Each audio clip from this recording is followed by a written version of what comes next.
They're doing everything much quicker than we would do in the West. I don't know if even the US Navy could manage this many advanced programs all at the same time. It's amazing the speed at which they are proceeding. If you follow the Chinese aerospace, you really don't have time to get bored.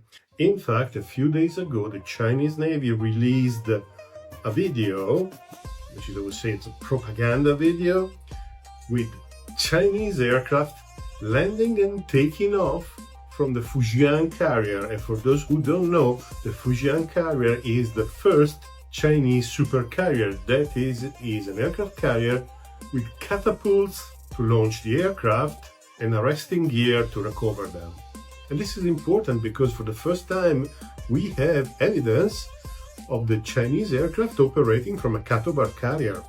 This is surely not the first time because a few months ago there were pictures that were showing skid marks on the landing area and darkening of the jet black deflectors. So we knew that some aircraft already landed and took off, but this was a pretty impressive demonstration because what the Chinese have shown are 3 new platforms. 有粉丝说我最近更新慢，那是忙着收拾加卖闲置，像我的苹果16 Pro 找转转上门，回收了5100多，而且转转现在可回收的品类特别多，小到相机和镜头，大到吉他球杆，甚至就连运动相机、包包和腕表都能回收，一键下单，通通打包带走。总之有东西要回收，我首先推荐转转。All designed specifically for the Fujian and for catapult carriers. We saw the KJ600, the J35, and the J15T. So let's watch some segments together and let's see if you can learn something.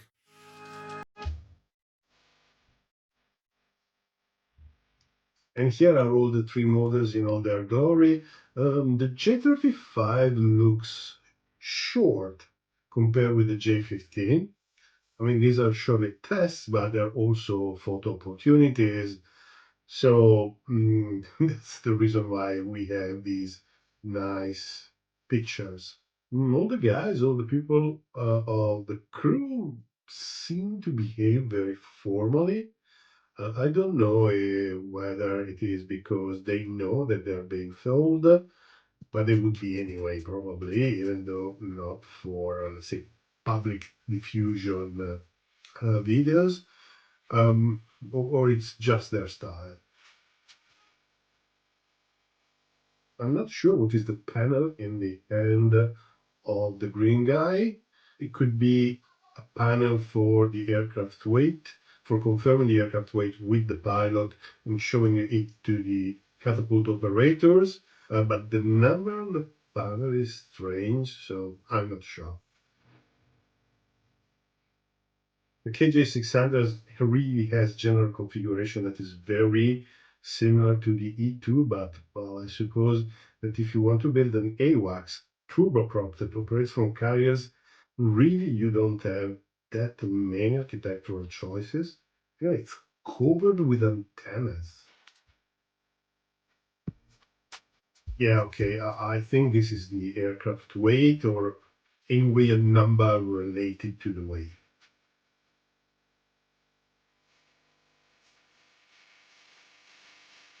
Okay, of the 2 bars that you can see, the back one holds the aircraft before takeoff because the aircraft is pushing the engine to the max. So there is traction that must not make the aircraft move forward. And here it seems that is also used to push the aircraft in the exact position so that the other bar, which is the launch bar, engages into the catapult shuttle.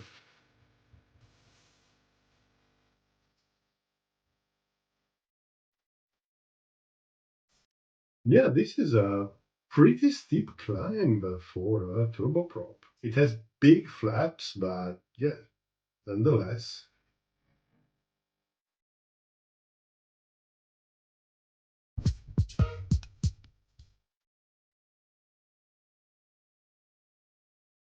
Oh, look, there is a flat array on the tail. It's probably passive electronic support measures. Passive antenna, I mean.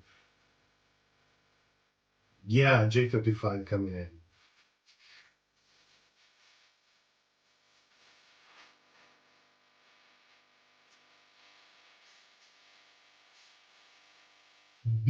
beautiful side view of the landing, and the Fujian is really a beautiful ship.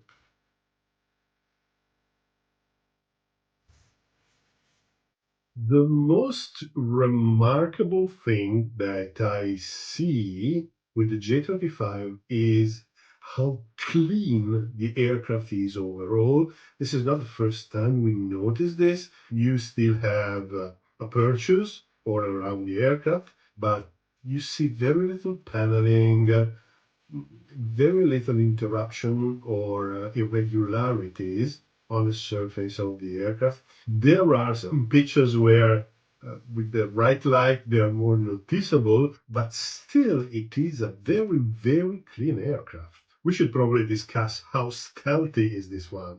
Wait a second, is the weapons bay open? That's a bit strange, but okay. Again, look how clean it is if compared to other stealth aircraft. I leave to those who are passionate about these things to understand what the 3506 number really means. It is probably a testing unit, but I'm not sure. I'm not following all these markings, to be honest. Well, Chinese aircraft still seem to use the explosive cord in the canopy that, in case of ejection, breaks the canopy for the ejection seat to go through it. It is rare to see this in the West these days, but it is an effective system. Again, very clean lines, but please notice that in this case, the radome is barely visible because it's basically painted in the same color as the rest of the fuselage. You just need to be quite close and under special lighting to really see where it is. One thing that leaves me a bit perplexed about the F-35 is the lack of the MOSE sensor, the Missile Approach Warning System sensors that we have seen already on the J-20, but also on the drones that were brought to the recent parade. There are some dark dots that could actually host a MOSE sensor behind, but that seems a bit strange.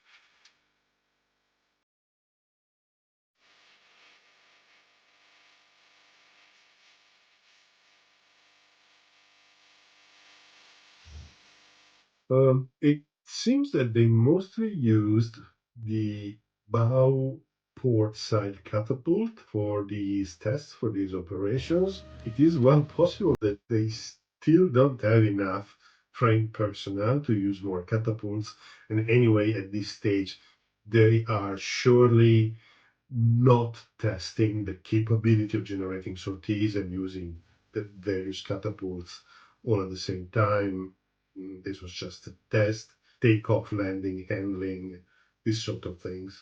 It's interesting that the ailerons don't move much at takeoff. I'm not exactly sure what to do with this, but it's interesting.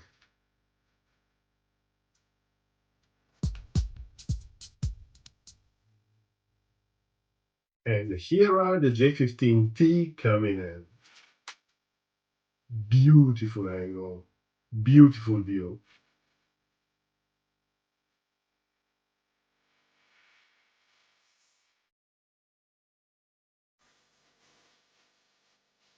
The J-15P, which has been developed specifically for the Fujian and the other Katobar carriers, is in pretty much almost a different aircraft from the previous J-15.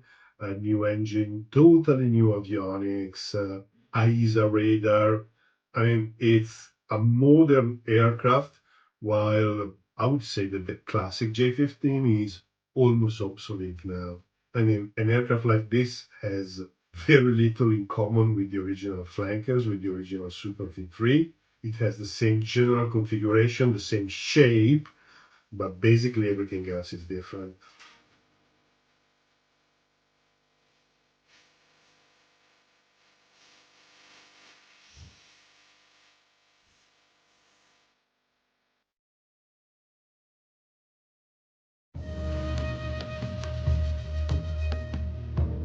Well, okay, nice photo op in flight. Notice that in this one there is also a J-15DT, which is the electronic warfare variant of the J-15, which actually completes the range of aircraft that can operate from the Chinese carriers. I wonder who's filming this, honestly.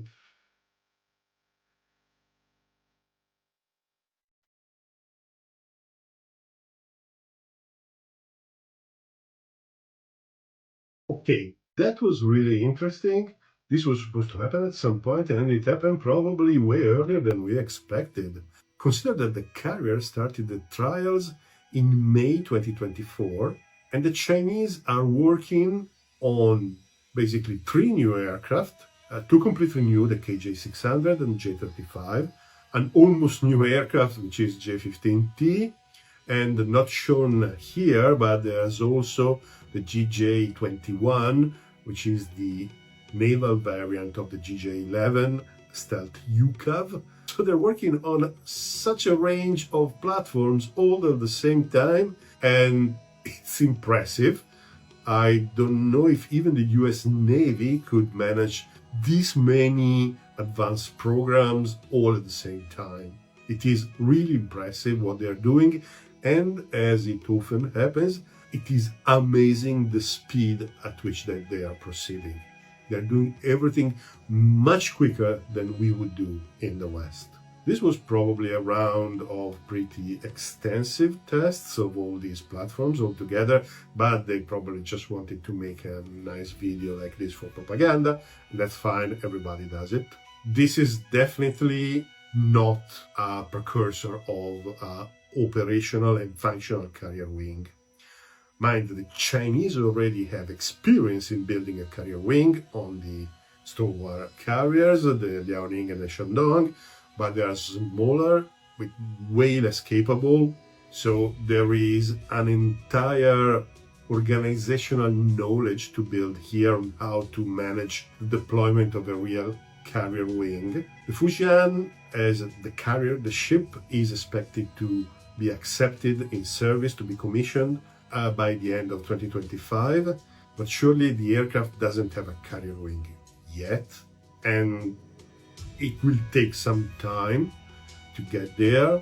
But considering how fast the Chinese are in everything they do, I think that probably in about a year or so, or a little more, they will be ready for doing real operation from the carrier. It is really, really, really impressive. And obviously, we will keep an eye on it.